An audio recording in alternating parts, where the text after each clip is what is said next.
أعوذ بالله من الشيطان الرجيم.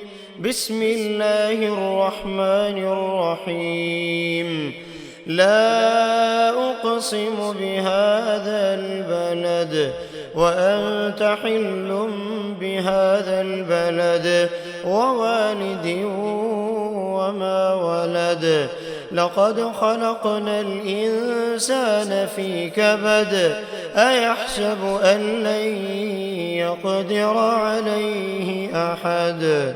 يقول أهلكت مالا لبدا.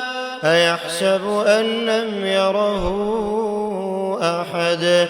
ألم نجعل له عينين ولسانا وشفتين وهديناه النجدين. فلاقتحم العقبة وما أدراك ما العقبة.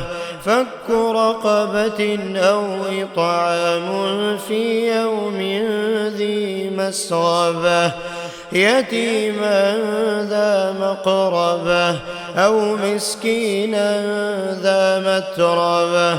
ثم كان من الذين آمنوا وتواصوا بالصبر وتواصوا بالمرحمة أولئك أصحاب الميمنة. والذين كفروا بآياتنا هم أصحاب المشأمة عليهم نار مؤصدة.